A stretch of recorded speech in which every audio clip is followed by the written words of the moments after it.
Hey, hi everyone. Good morning. Welcome to PyCon India track 3.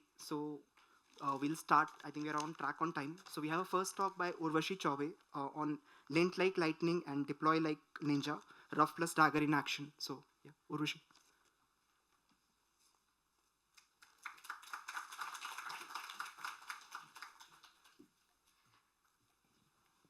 Yeah. Good morning to everyone present here. I hope you had solid breakfast, and if not, I will try to keep this session light and digestible. This is my first talk at conference, and I'm very much excited, but to be honest, nervous as well. So if you see me smiling a lot, that's just me trying to keep myself little calm. So let's start with little bit of my introduction. I am cloud engineer at FICO. I am also part of Kubernetes maintainers team. I love meeting with people, connecting, interacting with different communities. I always love exploring new ideas and perspective. And I also enjoy painting to balance my tech life and sports enthusiast. Typically, I like badminton and handball. So before we start the session, I just want to have a quick handoff, show off that how many of you know Dagger and Ruff? Either of, yeah. Okay, then this session is going to be exciting for all of you. You will get to know about Dagger and Ruff here. Let's understand what we are going to expect. We will understand what is Ruff and why it matters. We will see we will see some real life examples, how it works. We will see some famous CI/CD challenges and how we can solve it using Dagger. And finally, some practical takeaway that how you can use in your daily life to move faster. So first begin with why we are even talking about Ruff. To understand it, let's take an example. Imagine a team of 10 to 15 developers working together on a major Python code base project. At first, it seems fine. Everyone has their own code style. But like someone leaves some random spaces or some random imports which is not even used, like here in OSS or individual, all in these things individually can look small, but very quickly it feels like it is written in different dialects. But why does this even matter to us? Well, the code review gets stuck on formatting comments instead of having logical shops there. At the time of onboarding new teammates, it become difficult to make them understand our code base because there is no consistency. And worst of all, the productivity take hit. When the code feels similar and consistent, everyone in the team can jump in and understand and move it fast. But the moment where it looks like a new dialect, the productivity drops. So, in a way, we can say that code readability is directly proportional to the team's productivity. And typically, when the code is small, you will not even notice it, or you don't want to notice it. But as your project base grow, it start hindering, and your consistency starts compounding. So you can take an analogy like you're walking into a library where you have different library full of different books, each have different fonts, spacings, different chapter structure. So technically the content is all same, but the experience can be confusing and slow. So how we can solve this problem? That's why we have linters and formatters in place. So think of linter like a teacher that points out your mistakes, and formatter is like one of those friends that not only just point out them, but also actually fix it for you. And together, their goal is to keep your code clean, readable, and consistent. So traditionally so this is not a brand new problem. We have ways to solve it, and traditionally we use stack of tools like flakeit for styles and error, black for formatting, isort for sorting imports, pylint for some of the deeper checks. And yes, all did work. Many projects still use them today. But here's the pain. It's too many tools. Each comes with their separate config. Some run slower than other. There's overlap of how they check. And when you wire all of them in a CI/CD pipeline, it adds up. The process gets slower and developer lose the flow. So, don't we have some better way? Like old way worked, but it's messy. You have to use multiple tools. What if there's a single tool that does all? Linting, formatting, enforcing standards, and fast enough to not to slow us down. And also having a simple config. And that's where Ruff comes in. So Ruff is a modern Python linter and formatter. It's written in Rust, which makes it blazing fast, often sometimes 10 to 100 times faster than traditional tools. And best of all this, it replaces whole bunch of tools like Flakeit, Black, isort, and some of the Pylint deep checks all in one package. But remember how we talked about the productivity earlier. Well, speed was a crucial part of that. If your linter takes 10 minutes to run, developer won't use it very often. The Ruff gives you feedback in seconds, so the developer can actually use it and can have and maintain consistency even at larger scales. So as of now, we looked about what were the older ways, how we can solve it, and how Ruff works. Let's take a real life example and see how it works and how its speeds matter. So here we have taken OpenStack Nova project. It is having over 1400 Python files, which is quite huge. Normally running checks across this big repo is painfully slow, but Ruff can breeze it into seconds. Let's see how. Here we are checking over all throughout the repo, and you can see it's just 0.03 seconds. And that's why people are excited about it, and that's not a theory, but it practically works at scale. Also, you can see some of the examples, how it shows you errors or potential bugs and where you can improve your code. Even at that, it will show you the line numbers and what you can improve and how. So, okay, we know that you can use Ruff to improve your code, your productivity, but how we can use it? So running Ruff every time manually can be a bit irritating, and I can totally understand it. But you have got some good options. You can add it as a pre-commit hook, so the issues can be caught before you even hit the repo. A pre-commit hook is not just an automatic check that runs every time you try, is just an automatic check that runs every time you try to commit your code. Think of it like a spell checker that warns you before you even hit the send email button. So in our case, it makes sure that our code is clean before we even commit to our Git repo. Another way is that you can also run it in your CI/CD pipeline, so the teams can enforce standards automatically. Or you can just run it locally or on your IDE to get instant feedback while you write your code. So we talked about Ruff, how we can use it, how it is improving your life, code style. Now let's jump on our second hero, that is Dagger. Before starting with the Dagger, let's understand what is CI/CD pipeline and why we are even using it. So imagine a restaurant full of chefs. Every chef work on their part of dish. Maybe one does starter, one does sauces, one does desserts. If they all cook separately and only combine their dishes at the end of their day, the problems may appear late. Maybe some sauces don't match the main dish, maybe some desserts don't fit the menu, and which result in chaos.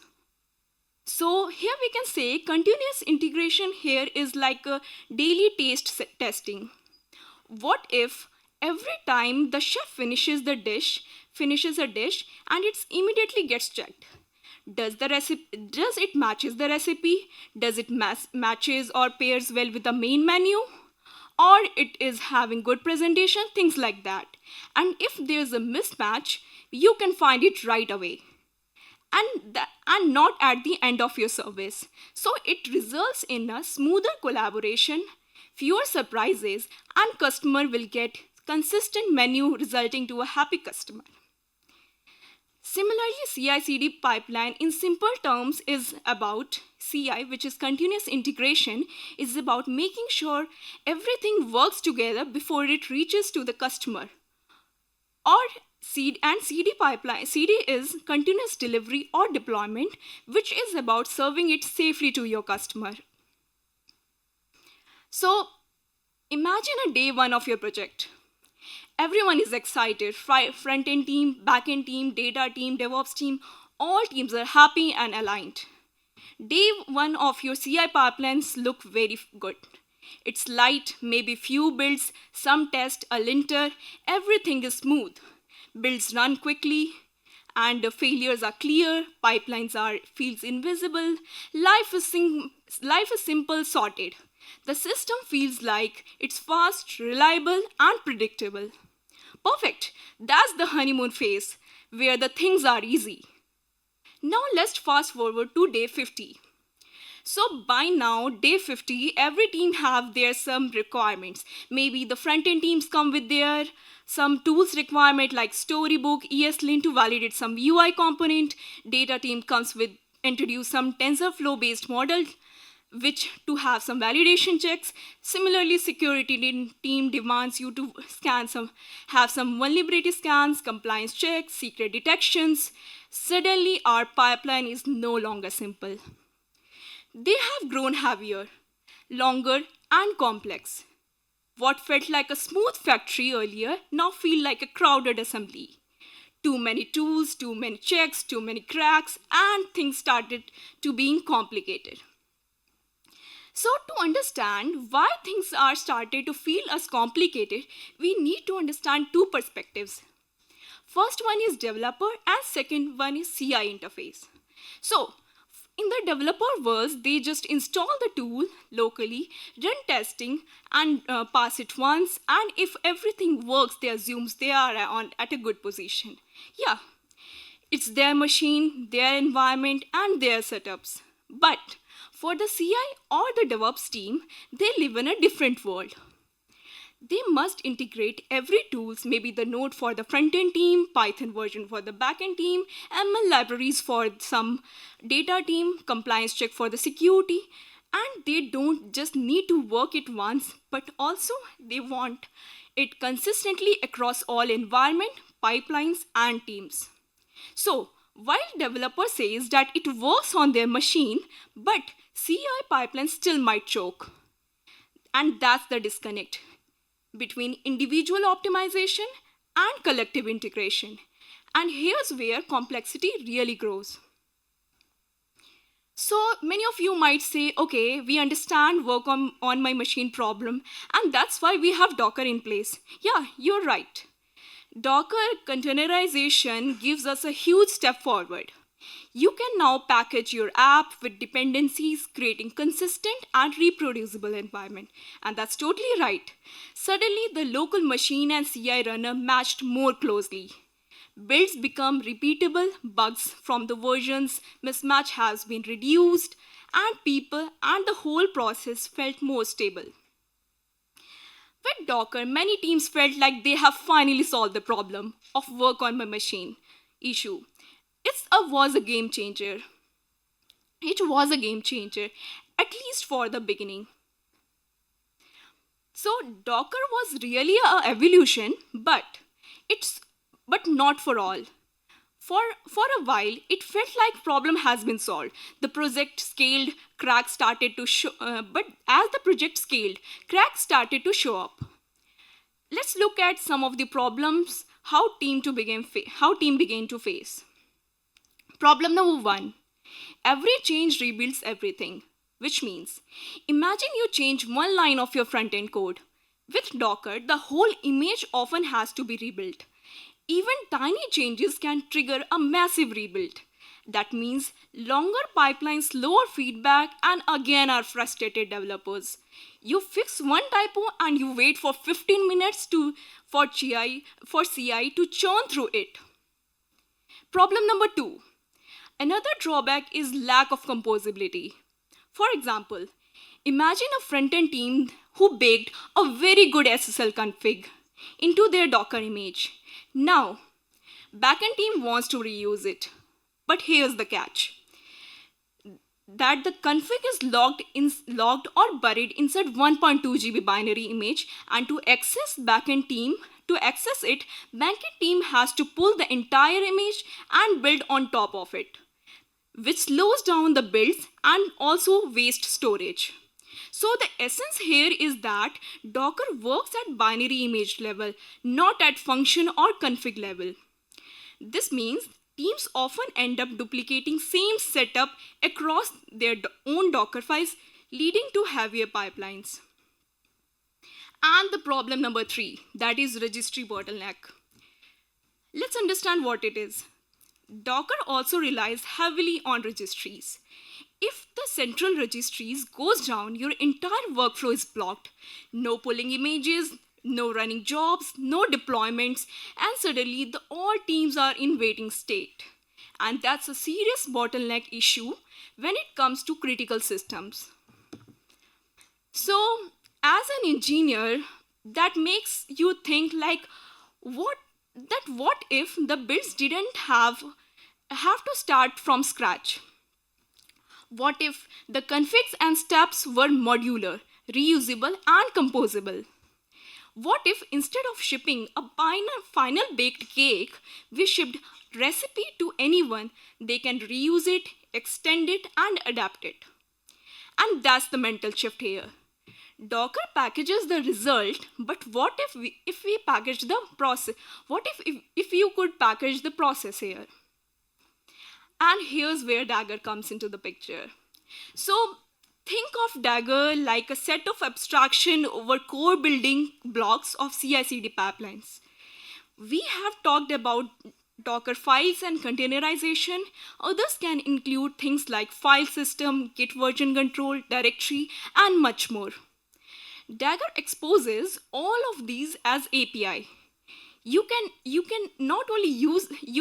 that directly in your own choice of languages, and that's really very interesting. We will see later on how we can use that, maybe in Python, Go, TypeScript, and many more. Because it comes as a SDK, you can write your pipeline logics like you write your regular code, and the best part of it, you can share and reuse Dagger functions just like a libraries of code base. You can publish it, version it, and import them across the teams. So let's understand the first feature, that is modularity. So earlier the front-end team built an excellent SSL setup and which got buried into a massive Docker image, and backend team couldn't use it. But with Dagger, the pipelines are written as functions. Functions are modular, composable, and shareable across team, which means no more duplication and build it once and reuse it everywhere. So think of it like a Lego blocks. Front-end team build one blocks, say it's SSL setup, and backend team doesn't need to rebuild it again from scratch. They can just simply pick it up, plug it in the same code block, and can be reused in different pipelines and can be extended if needed, but never duplicated. Another superpower. If you are not stuck with one config language. So imagine your data team writes in Python, your front-end teams use JavaScript, back-end team use Go, DevOps have their own expertise like Groovy, YAML. So if one team composes a very good schema validation check in Python and your front-end team builds it in TypeScript, they both can be still composed in the same pipeline. Each team contributes in their own languages, and DevOps team can just plug all of these blocks together. So there is no translation layer and no bottleneck. The most importantly, Dagger also put power back in our developers' hand.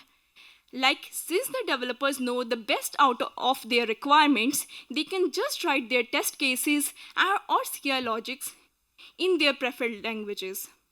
DevOps team doesn't have to translate everyone's need. They just need to integrate all of these blocks together. So pipelines can naturally evolve with the code base. So let's understand how it actually works in practice. Let's see. Let's see how team writes and publish their functions. Here's an example that we are getting in our front-end repo, and we create Dagger module in our existing repo. We initiate it, and you can see that now we are using node 18, and if you look closely, these steps might feel familiar. They almost look like a Docker file, but expressed as a regular code and can be committed or pushed as usual. Now similarly, every teams have composed their thing, and let's see how DevOps team compose everything together. So here's now things will get interesting. Once that function get published, it doesn't stay locked inside the front-end app.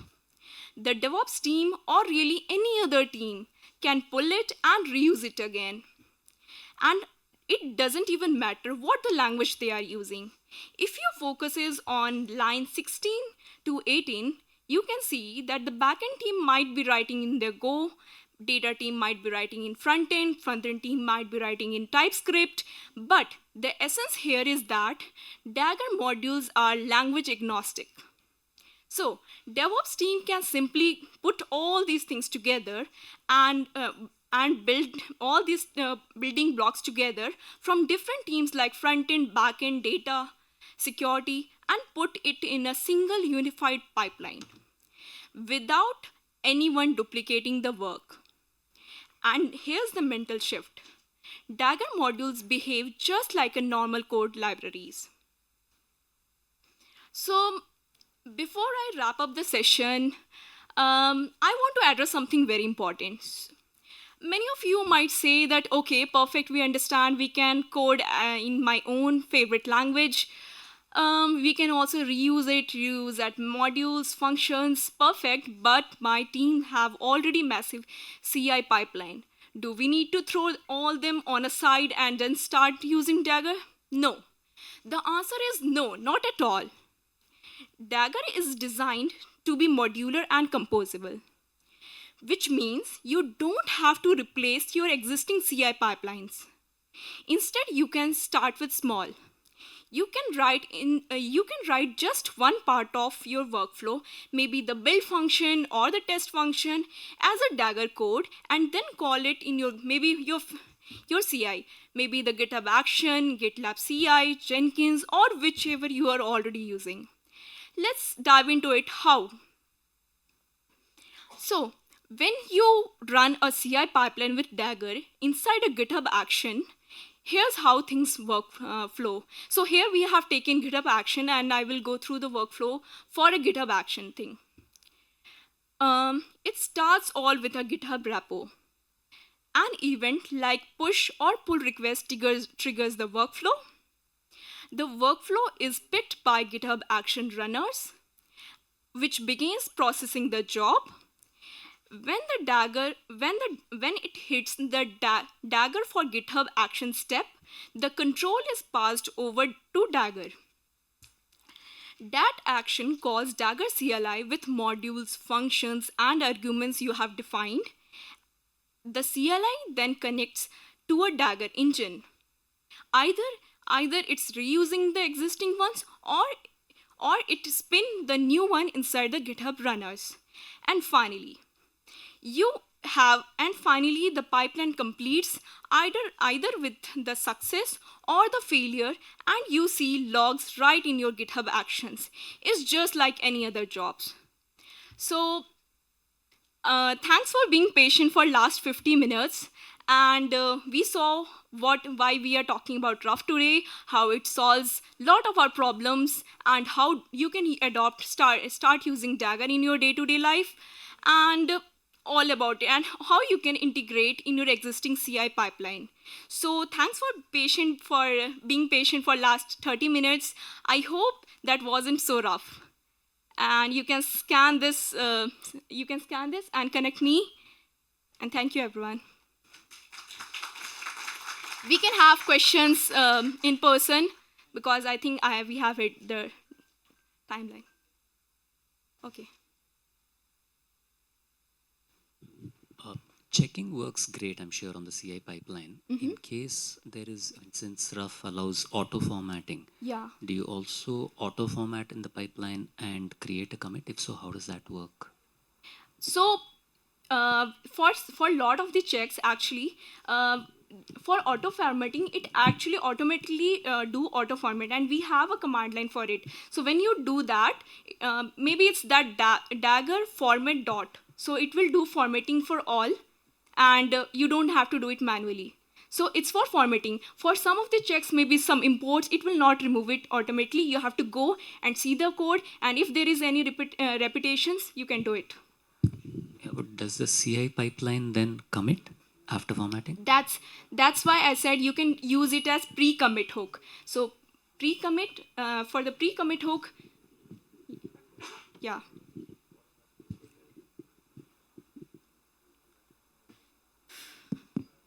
Any other questions? All right. Hi. Is it possible to write custom lints if you're using Ruff? Like, if I want to have like a specific check, I don't want my variables this way or whatever. Is it possible to like customize it? No, I don't think so. It's possible because it's a whole library behind the scene and it does all the things together. You can use particular tool for that, I would say, if you don't want any formatting checks or something.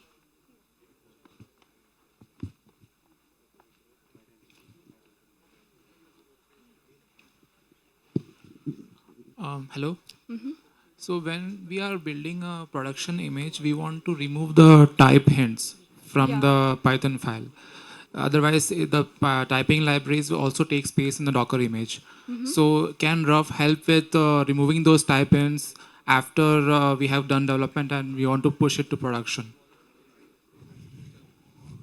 Type hints. Yeah, type hinting in Python. So there are many libraries where we have to import for custom type hinting, like for AWS Lambda we have to have type hints, and that if you want to push that code into production, we have to remove the type hints because So that will cause import error, and we have to reduce the size of the image also. So, as if I see from the rough perspective, if Yeah. that library is particularly used anywhere in your code, I think it will not flag it.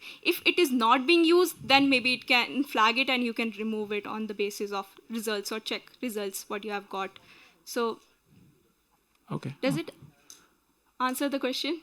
I think I have searched if the Ruff can do it, but I haven't got any clear answer because I think we can check it having a file and we can just run rough through it and see if it detects, and if it detects, then it's good.